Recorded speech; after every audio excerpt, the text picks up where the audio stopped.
కూడా ఇబ్బందులు లేకుండా పూర్తిగా ఏర్పాట్లు చేశారు. మనం ప్రస్తుతం విజువల్స్ లో చూసుకోవచ్చు. వై కేటగిరీ భద్రతతో పవన్ కళ్యాణ్ ఎంట్రీ అనేది మనం చూసుకోవచ్చు. విజయవాడలో డిప్యూటీ సీఎం ఎంట్రీ ఎలా ఉంటుంది అనేది కూడా ఇప్పటి వరకు కూడా ఆంధ్ర రాష్ట్ర ప్రజలు ఎదురు చూస్తున్న విధంగా కూడా ఒక సుదీర్ఘమైన అవకాశానికి ప్రజలు ఎదురు చూస్తున్నారు. ఆంధ్ర రాష్ట్ర ప్రజలు ఎదురు చూస్తున్న పండగ వాతావరణం అనేది కనబడుతుంది. డిప్యూటీ సీఎం పవన్ కళ్యాణ్ వచ్చారు, క్యాంప్ ఆఫీస్కి చేరుకున్నారు. ఆయన కాన్వాయ్ని కూడా మనం విజువల్స్ లో చూసుకోవచ్చు. ఆయన కాన్వాయ్ కూడా లోపలికి వెళ్తుంది. మరికొద్ది సేపట్లోనే ఒక 5 నిమిషాల్లోనే చూసుకోవచ్చు. పవన్ కళ్యాణ్ అభిమానులు కూడా పెద్ద ఎత్తున తమ నాయకుడు డిప్యూటీ సీఎం చూసుకునేందుకు కూడా అభిమానులు పెద్ద ఎత్తున ఎదురు చూస్తున్న పరిస్థితి అయితే ఉంది. ఆంధ్ర రాష్ట్రంలో ఒక పండగ వాతావరణం అయితే ఉందని చెప్పుకోవచ్చు. పవన్ కళ్యాణ్ కోసం ఎదురు చూస్తున్న ఇలాంటి ఘట్టం కోసం కూడా పవన్ కళ్యాణ్ ఫ్యాన్స్ కావచ్చు, అలాగే జన సైనికులు ఎదురు చూస్తున్నారు.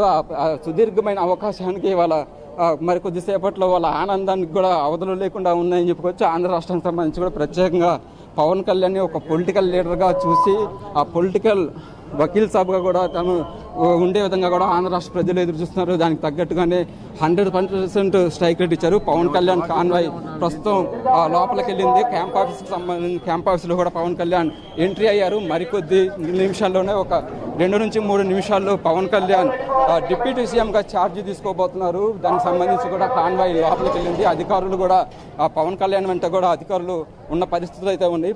పూర్తిగా కూడా ప్రోటోకాల్ ప్రకారం అధికారులతో కూడా పవన్ కళ్యాణ్ ఎంట్రీ ఇవ్వడం జరిగింది. ప్రస్తుతం మనం చూసుకోవచ్చు. పవన్ కళ్యాణ్ కాన్వాయ్ అనేది క్యాంప్ ఆఫీస్కి చేరుకుంది. అటు ఎస్కార్ట్తో వకీల్ సాబ్ అనేది వచ్చారు. ఇప్పటి వరకు కూడా రాజకీయ నాయకుడిగా ఉన్న వకీల్ సాబ్ ఇవాళ ప్రభుత్వ పరంగా కూడా డిప్యూటీ సీఎంగా కూడా మనం చెప్పుకోవచ్చు. ఇప్పటి వరకు కూడా హీరో అనుకున్నాము, ఇప్పుడు పొలిటికల్గా కూడా హీరో అయిపోయారు. సినిమాల్లోనే కాదు రాజకీయాల్లో కూడా తమ ముద్రను వేసుకున్నారు. తమ మార్కును జనసేనాని చూపించారు. దేశ రాజకీయాలు కూడా తమ వైపు చూసే విధంగా కూడా పవన్ కళ్యాణ్ 2024 ఎన్నికల్లో కీలక పాత్ర పోషించారు. దేశ రాజకీయాలను సైతం తమ వైపు తిప్పుకునే విధంగా కూడా పవన్ కళ్యాణ్ 100% స్ట్రైక్ రేట్తో ఉన్నారు. 10 సంవత్సరాలు ఒక రాజకీయ నాయకుడిగా పార్టీ పెట్టి అధికారం లేకపోయినా 10 సంవత్సరాల పాటు కూడా పవన్ కళ్యాణ్ ప్రజా సమస్యల కోసం పోరాటం చేసిన తీరు అనేది మనం చూసుకోవచ్చు. దానికి తగ్గట్టుగానే ఇవాళ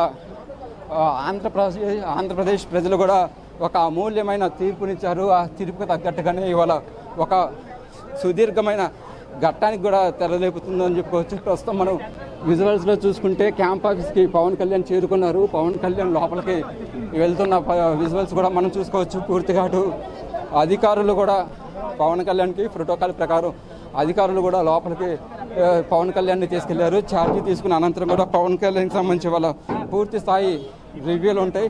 ఐఏఎస్ ఐపీఎస్లతో వాళ్ళ తొలిసారిగా కూడా పవన్ కళ్యాణ్ మీటింగ్ పెట్టబోతున్నారు. వాళ్ళ రివ్యూలు చేయబోతున్నారు. ఆంధ్ర రాష్ట్ర ప్రజలకు సంబంధించి పూర్తి స్థాయిలో ప్రజా సమస్యలు పరిష్కరించే విధంగా కూడా పవన్ కళ్యాణ్ మార్పు ఉండబోతుంది. ఇక పూర్తిగా కూడా ఈ 5 సంవత్సరాలు డిప్యూటీ సీఎం పవన్ కళ్యాణ్ని మనం చూడవచ్చు. ఇక పొలిటికల్ హీరో కాకుండా Pithapuram MLA deputy CM Pawan Kalyan అని మనం పిలుచుకోవాల్సి ఉంటుంది.